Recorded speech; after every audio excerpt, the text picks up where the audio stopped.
In our last discussion, we dived deep into the idea of Endeavor being an investment for long-term use and also something to look forward to for endgame gameplay down the line. I wanted to go a little bit deeper into the psychology behind that and finding your own way in your fleet. I'm probably going to make a few of these videos, so this is just kind of geared towards my mental thoughts around the Endeavor and how it can be a component into a larger fleet that you're looking at.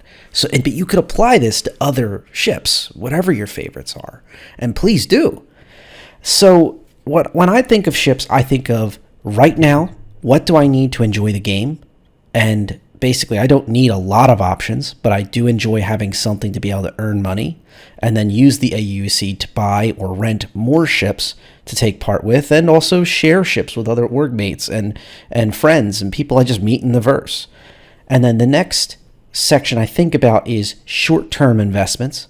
There are ships that I'm looking at of, okay, 6 months, a year down the line, these ships may be out, or at the very least, the loaners for those ships are already good. They're only going to get better.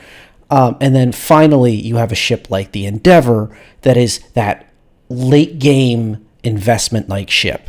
So what I caution is don't have an entire fleet of those late game ships, but do consider them, especially if you have the budget for multiple ships.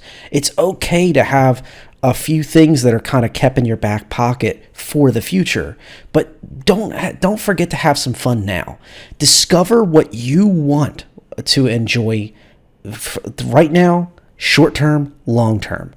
I think in business, some of the shows like The Profit I watch once in a while, I like the good, better, best philosophy. I don't know why that sticks, but I know it doesn't apply perfectly, but it feels like that to me when I think about these ships, these longer term options. So I strongly encourage that. And one of the ways to do this without having a huge budget is to have CCUs put away. And the easiest way to do this is have a ship that you can use as your daily driver now, and then have a CCU to something a bit bigger, maybe a bit down the line. Maybe, for example, if you're in a medical gameplay, have a Cutlass Red now, literally fly it around, have a good time, be the respawn king, be a literal APC for combat operations, by the way. It's a fantastic ship until that's taken away when the Apollo comes out. And there's your next ship. Have a CCU from the Cutlass Red to one of the Apollos, whichever you prefer or whichever meets your budget. Technically, the Apollo Medevac is a little more expensive than the Triage. They also have different skins on them. I can make a show about that if you guys would like. But the point is, have that strategy of, hey, when the Cutty Red is nerfed up and basically brought into line where it's supposed to be, I can bump straight into that Apollo. And then, you know where I'm going with this, I suspect. You can also have that CCU tucked away from the Apollo that you've chosen to an Endeavor when it's available. Don't apply it, though, each step of the way until it's time to apply it. So I would never apply the Apollo unless there's a loaner. In this case, there is, technically. Sorry, I should have planned this out a little better. But there is a loaner from the Apollo to the Cutty Red. If that was not the case, what my strategy would be is to run the Cutty Red as a daily driver, have that Apollo CCU, and then have the Apollo to an Endeavor also sitting in my hangar. Because of the price gain on the Endeavor, I would leave those ships in there, the CCUs in there and the ship, and not put them in cold storage, which is what I call buyback.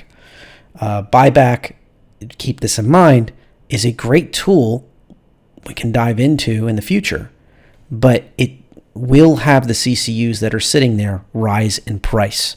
So you will not get those windfalls that you would get if you hold on to the CCU.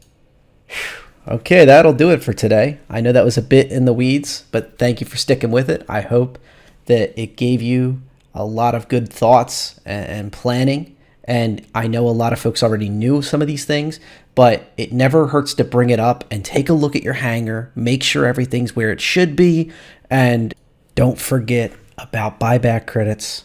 You can only use one per quarter if you're using store credit. This has been a longer Distilled with Red J, And I hope you appreciate the format. And don't forget to like, comment, and subscribe if you feel so inclined. And thank you for your time. Till get you in the next one.